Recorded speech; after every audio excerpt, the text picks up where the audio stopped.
What's going on, everybody? It is that time again. The Sooners Illustrated Podcast, episode 133 on this Monday, December 2nd, 2024. Josh Callaway, James E. Jackson, Tom Green with you. It's a post-game reaction Monday. Tom and I were in Baton Rouge. Oklahoma lost LSU. It was gross. They ended the regular season at 6-6. We'll, of course, talk about it. We'll hit all the angles of it, what stood out from what was not the best way to end the regular season. We'll wrap up the regular season, look ahead a little bit to the Bowls, and whatever else is going to come this week as signing day approaches, portal's about to open. A lot of things are going to happen here in the very near future. And one guy already going to enter the portal that we know of. Let's talk about that a little bit on the back end of the show as well. But, gentlemen, like we always do, let's talk about the game at hand up first. Just a horrifically disappointing game, right? I mean, that's the word that stands out to me above all else is disappointing. You had the Alabama game, which was so great. We talked about it. It was Brent Venables' finest hour. The defense was immaculate. The offense ran the ball, and they dominated Alabama, and that was just such a high. And then we were thinking, man, if you can follow that up with another good showing in Baton Rouge, how different everything will feel. Kind of feels like we're right back to where we were because this game was ugly. They did not play well. Defensively, had their worst game of the year. Offense is the offense. And obviously, we'll get into the angles of it, but just start there, guys. It's just disappointing after the week they had against Alabama to not follow it up with another strong game. They went back to having one of their more poor games of the year, especially that second half was very bad. Yeah, I mean, like you said, disappointing. There's a big difference between 7-5 and 6-6, at least from an optics and just a vibes standpoint. You finish the year with back-to-back wins against Alabama and LSU, and you feel pretty good going into 2025 with a new offensive coordinator and hoping that the offense can turn things around. But yeah, man, it was not the best performance, to put it lightly. I mean, you use the word disappointing. I'll use another word, disjointed. Just sloppy in all three aspects of the game. Couldn't really get anything going offensively. Defense had, like you said, one of its worst performances of the season, and then special teams, had a rare breakdown. We've seen them struggle on some, fielding some punts, but other than that, special teams has been pretty solid this year. So for them to have a breakdown that really, turned the game was certainly a surprise and disappointing for them, and just tough way to end the season, going down to Baton Rouge for the first time and leaving with a 20-point loss. Man. And that's the thing too. I feel like the defense is gonna get, some of the bad talks about the way they played, obviously. But I think in that first half, the defense actually did a pretty good job of, you create those moments that the offense is supposed to be able to put the game away with. So like you go out there and you get the strip sack. You go out there and you hurt the starting quarterback for a short time period. And the Sooners just never could, counter on that. Like giving up that 100-yard kick return. I mean, we've seen all season long, Zach Smith has been great at like kicking the ball into the end zone and just creating a touchback. And in this game, obviously, it didn't happen. I know you guys were Josh, you were on the field. I mean, was it just more windy this time, or was there a different game plan for that situation, or not sure what the weather, I guess. Yeah. Especially after the first one, they kicked it right back to him next time in the same spot. And so I don't know. So that was different. Like, why are you changing that up now? Because obviously that kick return changed a lot for them because LSU was able to withstand everything that they had going against them, like their quarterback being hurt during that time frame, and the 100-yard kick return was a big part of that. So it was. I think the offense should get more of the slack once again, just because they only scored a one touchdown throughout the game. I mean, you had 17 points. Defense had some. The field goal, you're just not going to win like that in the SEC for sure. The offense has to score more points. So, I mean, that's where I see it again. And after that, it's just like the defensive secondary just did not play well, especially in that second half when Garrett came back into the game. Garrett Nussmeier came back into the game and just he lit him up, man. He was very comfortable. They weren't getting a lot of pressure. I mean, that also is a part of it. But LSU's offensive line has been really good in spots this season. So, I mean, it was a poor execution all around, and it looked like Oklahoma just didn't have it going down the stretch. I mean, the Alabama win, they had such a high. I think they just didn't have it going into that game there. Mentioned in the instant reaction, the three moments that really decided the game: the kickoff return. Certainly, you go up 14-10. You had momentum at that point. Nussmeier was hurt at that time. Obviously, he came back. We didn't know at the time.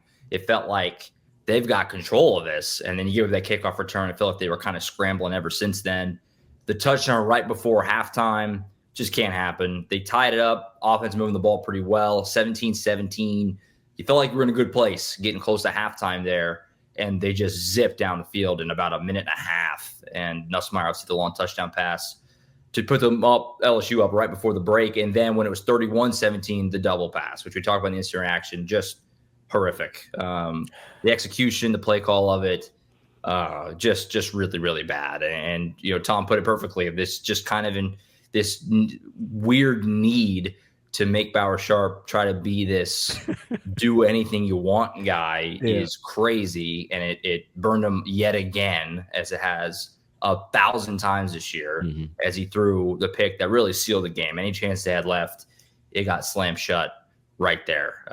Just kind of what we've seen all year, right? I mean, some good things, but then just the mistakes are so egregious and so glaring that you're not going to be able to overcome them, especially not on the road in Death Valley when your team is a very flawed team. And it's just kind of the same old story in a lot of ways. Yeah. So I want to talk about that trick play real quick. Please do. Here we go. You've gone back and watched it, right? Yeah. Yeah, I watched the game back. It was awful. Like the offensive line was doing like burpees in the middle of the play. Like they're posted a cut block flat on their face. It was like a cut block. No, that wasn't even a cut block. They just like dropped down and do like push-ups, man. Like I don't know, man. Like the moment that and I know like when you design these types of plays, they always have some quirks and like some things that are supposed to be like distractions, but you're doing a throwback to the quarterback and your entire offensive line is just on the ground. Like, what are you doing? And the Bauer Sharp, like the throw itself, like, dude, just take that sack.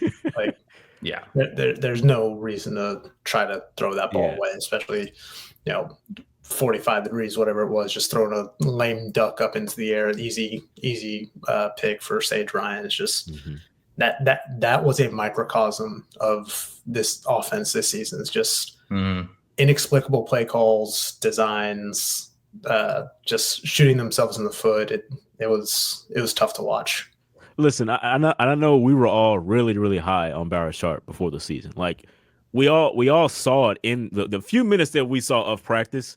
Bauer Sharp looked like a really, really good guy, especially, in the pass catching part of the game. I mean, he's a quarterback, obviously. Blocking a defensive end in the SEC is not going to work out for a lot of tight ends, especially not him at that particular time. But we saw it. But we also were thinking you're going to have, these 5 wide receivers that are going to be there, and he's going to be like your next option from those guys. Like you were expecting his role to be a little bit more different. Now he ends up being the leading receiver for OU this season, but it's like the numbers don't look good at all. So it's not like it's like a big deal. Bauer Sharp just didn't work out the way we thought because of all the injuries that Oklahoma faced at the wide receiver position. And then he ended up having to do more and more things that maybe he wasn't really prepared for. I mean, obviously a double pass is something that's probably in his nature of being a former quarterback, but I guess being out of the position for quite some time, I mean, your mindset's not there, and that's not how you throw the ball away. I mean, I don't know. Like, you just got to get it past the line of scrimmage, my man. Like, you're already outside the pocket. So, like, there's a reason he's a former quarterback. Yeah, not a current quarterback. Like, come on. No, he obviously didn't have the season that any of us thought he would have or was possible to have. I also do think he was their leading receiver this season. He's leading receiver. So, like, his role, it just changed so much. More and more noticeable for him. To be totally fair to him, and we've been hard on him. Everyone has. He has been horrifically misused, in my opinion, as well. Again, that's my point. Trying to make him this, just machine that you can just give jet sweeps to and do trick play. Like, it's just I don't know. It never made any sense, and it burned him bad in this game. Let's continue right there with the offense. I mean, I don't really know what new ground to cover. Obviously, they're going to have a new offensive coordinator sometime here in the next, could be any moment. Obviously, recording this at 12:20 on Monday right now. It's an any day situation now for the new offensive coordinator. So who knows what to make of the offense in terms of what it will be moving forward, right? We don't know who the quarterback's going to be. We don't know who the coordinator is going to be. We don't know what the staff's going to look like. So it doesn't do there's not a lot of productivity in talking about how putrid the offense was on Saturday and has been all year. But for the sake of wrapping up this game, obviously it was really bad again. They couldn't run the ball. Sam Franklin got some runs late, But they, what we saw against Alabama, where they just were pounding with Xavier Robinson, weren't able to do that this time. And you wondered that going in. That was the concern if you're Oklahoma going in was, okay, now that LSU saw what they did to Bama, are they going to prepare for that and be ready? And they were. I mean, Xavier Robinson, 10 carries for 20 yards. Jackson got going with his legs a little bit. Mm-hmm. It was surprisingly not until like middle second quarter when they really kind of started to use Jackson in the run game, which was surprising considering how effective that was against Alabama. But he did get going with his legs, but it was kind of felt they were already a little bit in catch-up mode from there, and the defense just didn't play well enough. But yeah, I mean, the offense is not any good. I mean, that's what we've known all year. They had a bright moment against Alabama. You thought maybe they could build on it. They had the same starting offensive line again from that Bama game, but it went backwards. It took a step back, and not totally surprising. I mean, based off the season that we've had, the full year of data. Essentially, it wasn't pretty. It wasn't good. Yeah, I mean, they were down their top six receivers because Brennan Thompson didn't play. They were down Javonte Barnes, who didn't see the field. Clearly, his ankle not quite ready to go, even though he was removed from the injury report. It's tough. I was surprised that they didn't try to get Jackson Arnold going earlier with the run game. Like you said, it took it until the middle of the second quarter. Really, that 75-yard touchdown drive where he hit J.J. Hester for the 50-yarder, then he broke off a 28-yard run to set up Xavier Robinson's short touchdown. But other than that, I mean, their first 11 plays, 3 drives, they had 23 total yards. Just couldn't get anything going. Felt like the offensive line took a step back in this one after showing a lot of promise the last few weeks. And man, just take this whole season, like the offense this season, just like throw it out the window, throw it in the trash, like be done with it. Just like turn the page. Like you got to fix it. Yeah, I mean, offensively, obviously, you would assume that after what they did at Alabama, where everybody watched what had happened, that LSU was going to watch, film. Like it was surprising even for us to see OU run that way that they did against Alabama. So, LSU was able to see some things and scheme for that and just slow them down. I mean, really, it was all about the first down plays is what really set up Oklahoma a lot in the Alabama game. And LSU just stopped them at the line of scrimmage multiple times. And like you said, Jackson Arnold didn't get started, running the football until second quarter, like almost. So like it was like he was like the leading rusher of that attack. Like you got to go back to that. And they just couldn't find the openings to do that, it seemed like, with him getting going. So it was disappointing again to see this offense struggle like that. And then once Xavier Robinson may have just been bumped and bruised maybe a little bit. He didn't get a lot of time there at the end of the game. You get this when you brought more in Sam Franklin and things like that. Yeah, he exited briefly with a injury. Not sure what it was. Because I was watching on TV and he got tackled one time and then hit the ground really hard, like with his fist. Like I was like, okay, maybe he's dealing with something. So taking him out of the game and then it changed the entire offense. Like he was a lot of what they did as well. I mean, Jackson Arnold was a top leading rusher, but it was a lot of times because of Xavier Robinson was able to carry that fake so well and things like that, and really suck in the defense to a different side of the field. So, I mean, it just wasn't going to work. They had 2 weeks to prepare for Alabama, so they found every weakness that they could. They had so much time to prepare for that game that they just gave out their best performance. And then the LSU comes right back around. It's like, I mean, you didn't have it, especially with Javonte Barnes not seeing the field. You talked about Brennan Thompson not seeing the field. Like Taylor Tatum was benched. No carries. We haven't seen him since he fumbled the football against Alabama. So, I mean, that's just what it is. So it's rough. Yeah, the availability reports, obviously take them with a grain of salt, moving forward, because Brennan Thompson and Javonte Barnes were both off the availability report, so they may have been technically available. It's all semantics, but they obviously didn't play. Yeah. So, I don't put really any of this on Jackson Arnold, in my opinion. I mean, he what is he supposed to do? I mean, the top 6 receivers are out. They can't run the ball other than him. Yeah, offensive line didn't play well. Spencer Brown, man. Like, I was going to ask Tom. Terrible, Spencer Brown's very bad day. Pressures allowed. Feel free. Yeah, 11 pressures allowed. He allowed 6 in his previous 6 appearances total. 4 more pressures than any other FBS offensive lineman allowed in Week 14. Is just he was good against the run. He blocked. He graded out well against the run, but just a turnstile in pass protection and 11 pressures from one guy. I mean, that's and Jackson, he completed 14 to 21 for $110. He didn't throw an interception. He didn't turn it over. took care of the ball, had that great throw to J.J. Hester. That was a bomb down the middle of the field. The throw to Jacob Jordan, too. I didn't really appreciate it as much at the game as when I watched this morning. That was a great throw, too, on the run. It was a great catch, sliding on the sideline. I thought Jackson, did about as much as you could really hope. It's just he's not going to be able to elevate an offense that is just so void of weapons when your top 6 receivers are out and you can't run the ball and your offensive line is not playing.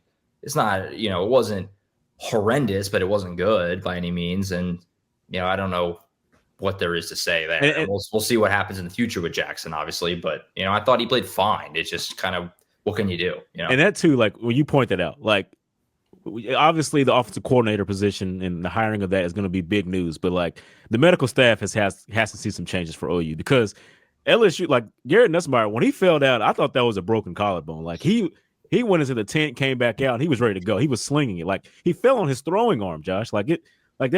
That's crazy for him to come back out there and play as well as he did because it looked really, really bad. I mean, yeah, we've seen it so many times. I mean, you watched Sam Bradford when he played and things like that. He landed the exact same way.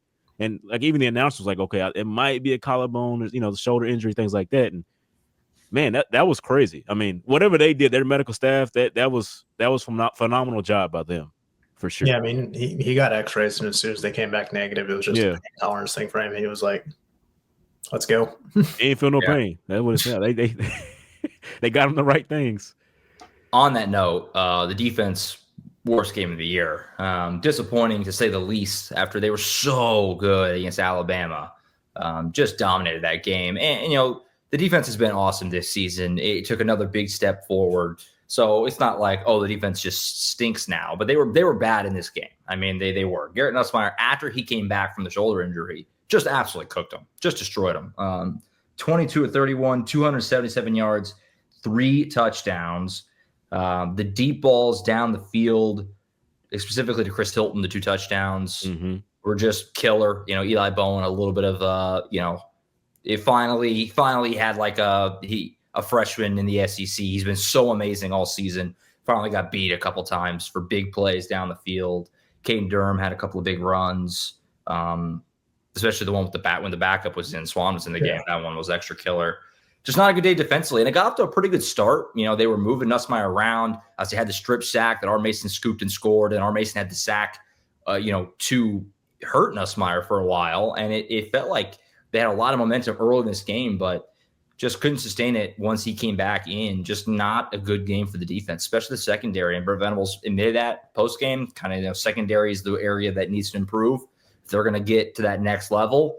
Bad day for the defense. And just, again, I keep using the same word, but just very disappointing after what they did against Alabama. And they just, we kind of said all year on this show, everyone, if Oklahoma takes care of the football, the defense will be good enough to just keep you in and win you games. They had the one turnover with Bauer Sharp, but otherwise they took care of the football, but the defense was bad. And so they lost this game by 20 points. Yeah, I mean, defense struggled to get off the field on third downs for a while. That I think at one point LSU started 6 of 11 on third downs. Yep. Had some big conversions. Secondary just wasn't up to par. And it's weird. Like they had that one bust on the Kyron Lacey touchdown at the beginning of the game, but other than that, it was just like, maybe the technique wasn't right. I think Zach Alley pointed to it was more technique issue than bust per se, because Eli Bowen was in good position on those throws. It's just Chris Hilton made the play. And I was talking to some LSU people after the game. Chris Hilton wasn't making those plays all year. He was like jumping early. Yeah. He finally got everything right. And I mean, torched him. It was a rough outing for Eli Bowen. Tough day for Billy Bowman too. Really pretty much everybody in the secondary gave up multiple passes, like multiple receptions. Yeah. It's not a great day for them at all. Yeah, I mean, one of the things OU was able to hang his hat on a lot this season was just their run defense, and like that's been a really, really good thing for them. And like I said, during that time when Garrett was hurt, they let Caden Durham having that 50-yard run, was it 49 or 50-yard run? 50. Yeah, to put him in field goal range is like that changed a lot of it as well. Like having that momentum shift because you just didn't get the stops you needed when you could have taken over the football game. So like that was a big thing, and like. They were running really well on OU, and then they were throwing really well at the end. Like it was just like they couldn't find a way to get off the field. And you said it, Tom, with the third down conversions. They even had a couple of fourth down conversions where, they just got up to the ball really quick and snapped the ball and got across the line of scrimmage. So, like, it was rough all around. I mean, but outside of that strip sack by, was it Halton and R. Mason Thomas? Yeah, fielding the ball. I mean, it wasn't a very good night for the defense. And, Eli Bowen, we praise him a lot. He's always in position, but one of those, yes, he was out of position and just got beat. I mean, it was just a rough spot for him. And like you said, that was the first time we saw, a little bit of freshman tendencies there. I mean, so I mean, he still has all the likability, all the talent in the world that he will be a great player moving forward, but it just wasn't there down the stretch there. Yeah, and while it wasn't a great game for the defense by any means, like, shout out to Grayson Halton. I think he was the 8th, most effective, like, interior pass rusher in the country this week. R. Mason Thomas just capped off a incredible, junior season. Curious to see what he does with his future, because he's going to have to make some decisions about whether he wants to test the NFL draft waters, because, I mean, there's a lot to like about him. Personally, I think he should probably come back for a senior year, get another year of film on there, become, a dude. But he's got the makings of a great pass rusher. And then Danny Stutzman just, capping, what could have been his last time out there. 10 tackles, led the team in tackles for the 8th time in 12 games, 110 on the year, 3rd straight 100-plus tackle season. Been like the best linebacker in the country against the run, and was solid again this time. He's going to go down as one of the great linebackers at Oklahoma, regardless of whether he wins the Butkus coming up or not. Mm-hmm. For sure. I mean, top 10 all time in OU in tackles says a lot. And I mean, not the defense's best day, which is, they kind of been building and playing well. But yeah, the 3rd and longs are just maddening. It's been happening a lot. Missouri was a big problem, and it was again this game. Just didn't play well. I mean, I'd love to give more in-depth analysis than that. Just didn't play well. LSU, this is an offense that hadn't really been performing. We talked about that in the game preview, and they lit them up. Most points they allowed all season on Saturday with LSU here. So rough game, obviously. Any final thoughts on this game? I mean, it just bitterly disappointing. You hate to end the season like that. It's like you wish the games were flipped around so you could take some good vibes with you. Because I'm not gonna say they'll still have that Alabama win, and they'll still use that. That's your bright light that you can hold the entire offseason of what it looks like when it comes together, specifically on the defensive side. But this is a sour taste in your mouth. And there's still a bowl game to go, but we'll see who's going to be playing in that game. We're going to talk a little bit probably about that in a second. But who's going to be coaching in that game? Coaching in that game. I mean, it's this was a tough way to end the regular season. This was really rough. Yeah.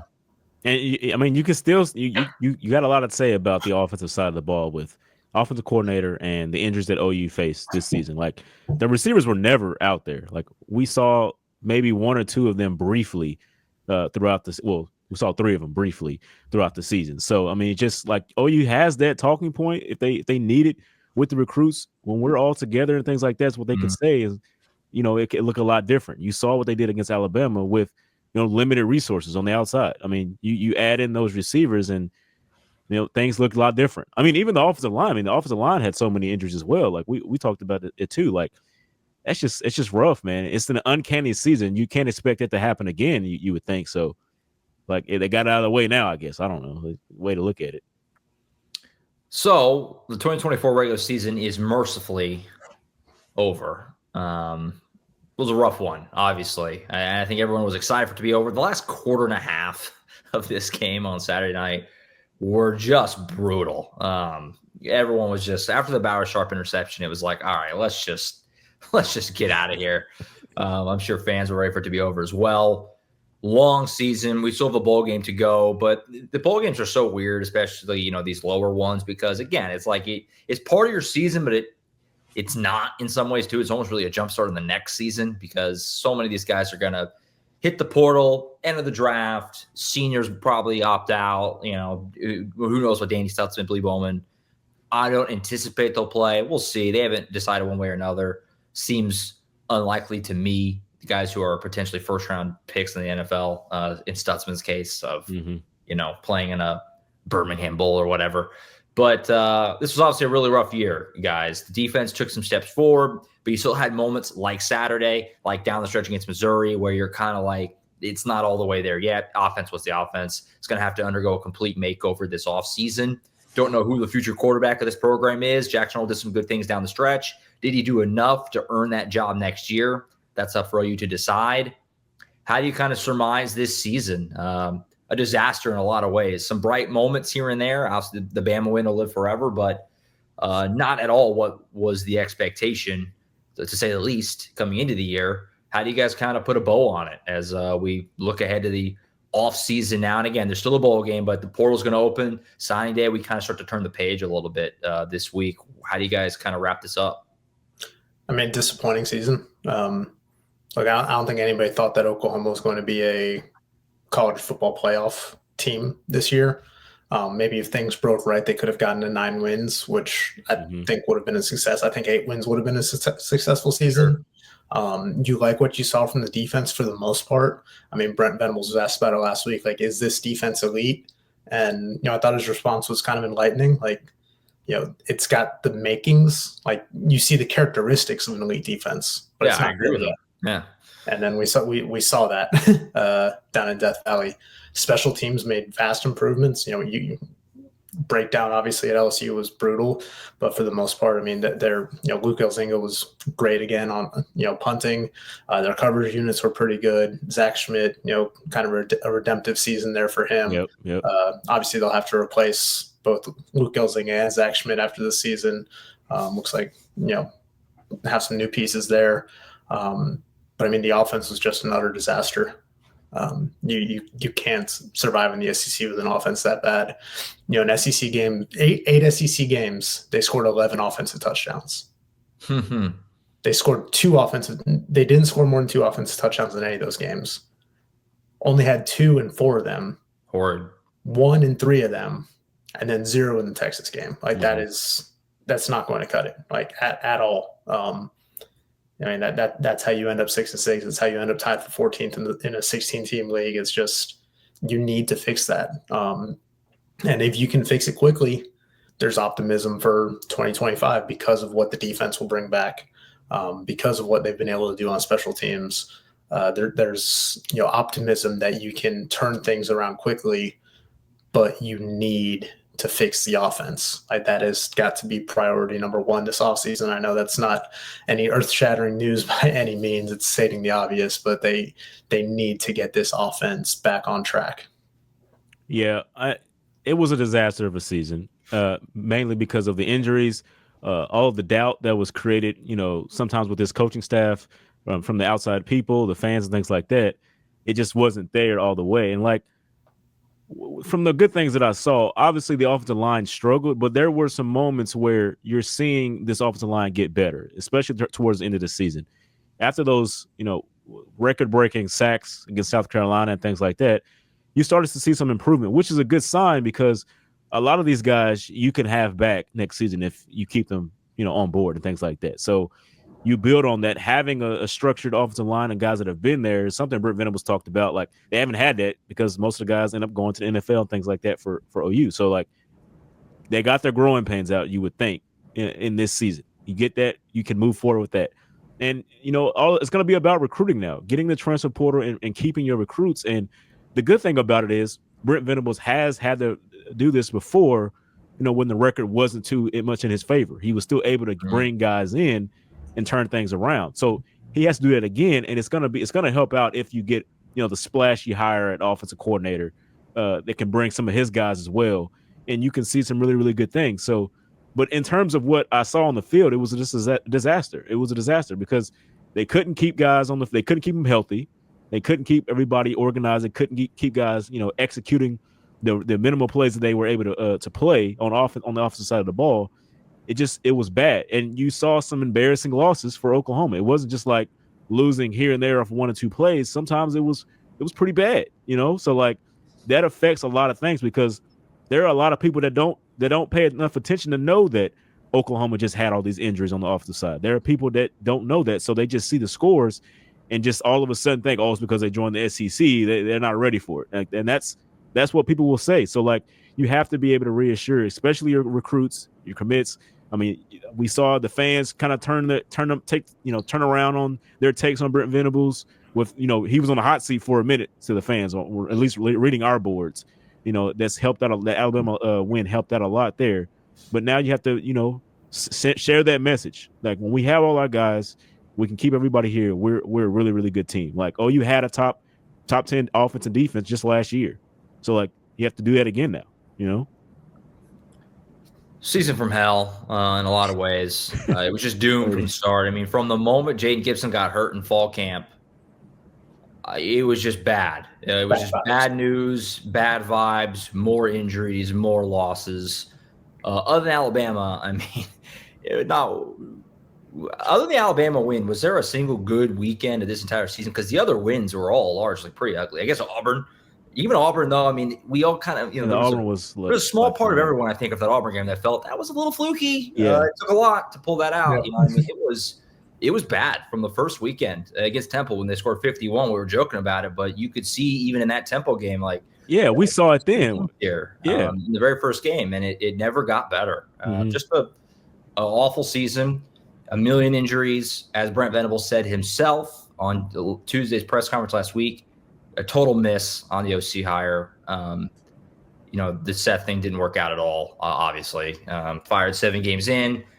And the schedule was one of the hardest in the country, if not the hardest. It's just the perfect storm to have a year like they had. It's kind of, and I'm not spin zoning a 6-6 season, but in some ways it's kind of amazing they even got to 6-6 when they look at how many injuries they had and how bad they were on offense and the schedule they played. Kind of fortunate to even be where they're at.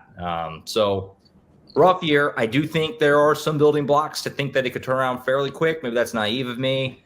I mean, I'm not looking for this team to be a national title contender next year by any means, but I do think, there are some pieces offensively. We talked about it a little bit last week, but on the offensive line, some of these young guys have played kind of well down the stretch. You make smart moves in the portal. Hopefully, you see what you get back at wide receiver. You got to nail the OC hire. Obviously, you got to find a quarterback too, and that could be Jackson Arnold. I'm not writing that off.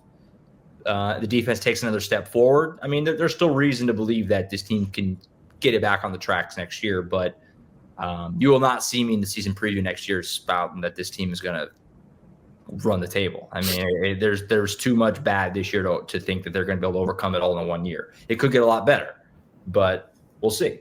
And running the table is the offseason, to say the least. Yeah, running the table is a lot more difficult in today's college football world. You see, it's only one team that's done it. Oregon's only one. So, like, I thought before this season, I honestly thought that 2025 would be the year that Oklahoma could get back to national title contenders.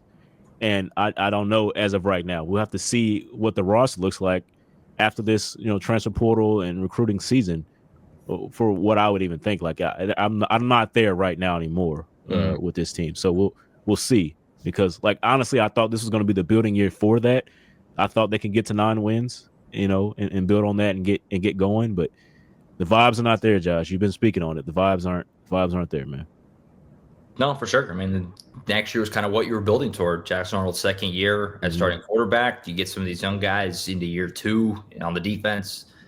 And, we'll see. And the offseason is underway. Again, still a bowl game. I feel like I have to keep saying that. But the offseason is underway. We're waiting on the offensive coordinator hire. That could happen at any time. I do expect it to happen soon. I know Oklahoma wants to get it done by signing day, but if it doesn't happen, it doesn't happen. The transfer portal is not open yet, but it opens in about a week. And guys are making their intentions known. First domino has fallen there. Jaquaize Pettaway is going to enter the transfer portal. He's the first one. He certainly will not be the last. Guys' reaction here, I mean, this was not totally shocking. Even with all the wide receivers we talked about, top 6 guys out. Pettaway just couldn't get on the field. Kind of crazy, really. This is a guy that had all of the expectations in the world. Was like an Under Armour All-American and stuff out of high school. I mean, a very highly touted recruit, showed flashes even this season against Tennessee, but just couldn't get on the field. Whatever was, during the week, I don't want to speculate too much. Obviously, I think we've all heard reasons or what could be, but again, I'm just stating a fact that he obviously didn't do enough during the week to get snaps on Saturdays. So not a shock here. But one guy who maybe you could have talked yourself into being a piece of this offense and wide receiver core next year, obviously moving on as Pettaway hit the portal. Yeah, I mean, not a surprise at all when you look at his contributions over the first 2 seasons. I mean, yeah. Well, don't get me wrong. Like his first college game, we were all like, okay, this guy could be a future star in this offense. We saw the rapport that he had with Jackson Arnold in that Arkansas State game last year. But outside of the Tennessee game this year, I think he had 2 catches the rest of the season. Only played 2 offensive snaps after the Red River game. Second half of the season just was a non-factor. Played a little bit on special teams. Got surpassed by Jacob Jordan, a true freshman walk-on in the slot. Clearly, Pettaway wasn't doing what he needed to do to earn those snaps, even with the stockpile of injuries in the wide receiver room. I think he could still be a quality player at some program. We'll see where he ends up, but the fact that he declared his intentions less than 24 hours after they lost to LSU to end the regular season, I don't think is surprising by any means. Yeah, I mean, you gotta think what was going through his head over the last final games of not seeing the field and knowing that there's so many injuries. Like it makes perfect sense that he would get into the portal because we saw the flashes of him, being great, and we even called to see more of him this season. When the injuries began, we were like, "Where is Jaquaize Pettaway? Like, get him out there more." And he didn't get out there enough, I don't think. So I mean, Jacob Jordan, came on strong, had a very good showings here and there, and that obviously changed the timeline for Jaquaize Pettaway. But obviously, it's probably best for him to move on, just for him, get to a different spot and find a place where he can play, get more snaps and things like that. So, I mean, he's a highly touted guy, as you guys talked about coming into this. So, like, he still has the talent. He doesn't have as much film at OU that would show what he can truly do. He'd have to go back to the Arkansas State game 2 years ago and to really, look at things like that. But, it's that's the way it works now. We'll see what happens with him. Yeah, wide receiver room's in a weird place. With all the injuries this year and staff uncertainty, I think Emmett Jones is probably a guy you'd like to keep. But again, you gotta figure it out with the offensive staff, with who the offensive coordinator is and fill it in from there. You have all 5 of these guys who've been out all year. They all could be back. What are they going to be like? Who's going to decide to come back? Those are all things we have to figure out. And position is in flux, to say the least. And obviously, the recruiting side of it has been. They lost a committer early, last night with Marcus Harris. Meanwhile, Manny Choi says he is coming back, which seems to give you confidence that Emmett Jones could be still here. I mean, it's a lot of moving pieces there in this room. And Pettaway, this is just one that seemed to make sense. And I'm sure he'll have a market as a guy with a really high school pedigree, and obviously pretty much all his eligibility left. He barely played. I imagine he redshirted this year at least, or last year. Did he redshirt last year? 2 years of eligibility left. He played more than 4 games this year? Yep. That's stunning to me. 8 games. He just didn't get the targets. He didn't get the targets, So I can't believe he played in 8 games this year. All right, well, that's not great. But, yeah, I mean, there will still be a market, certainly, for Jaquaize, and we'll keep an eye on where he lines up. But the first domino to fall, there will be more, obviously, as X interviews are underway. And the portal is open for another week, but guys will make their intentions known. And as Brent Venables has said many times, the portal – it takes away, but it gives you too. They'll add bodies, and I imagine the wide receiver room will be addressed in the portal, at least with another body or 2. I think that's it. Been a fun season through the first SEC, through the SEC for us. It was cool to get to go to some of these places. We'll look forward to next year. Have the bowl game still to go. Bowl game comes out next Sunday, so we'll figure out where we're going to wind up this round out this season. Programming for the week, obviously signing day is coming up on Wednesday, so don't have the details yet, but would imagine there'll be a Brent Venables press conference then, so keep an eye out for that. Colin, I'll be back on Thursday for the recruiting pod to wrap up signing day, and whenever an OC hire is made, we will have obviously an instant reaction show for you quickly thereafter, so keep an eye out for that whenever that may be. It could be really any day, anytime. That's kind of how we're operating right now, and we'll continue to keep an eye on all of it. Basketball, though, both teams are ranked now. Porter Moser's team, they won the battle for Atlantis. They're in the top 25. So maybe OU fans can throw themselves into that for a little bit, get their minds off of the football season. Big game at home tomorrow night against Georgia Tech. Tom and I will be there for that. So look for coverage from that as well. That's it for now. We'll see you back here on Thursday for the Sooners Illustrated podcast, instant reaction show for OC hire before that, potentially. Keep an eye out for that if that's how it goes. But we'll see you on Thursday either way at the latest. For Tom Green, James D. Jackson, I'm Josh Callaway signing off for now on the Sooners Illustrated podcast.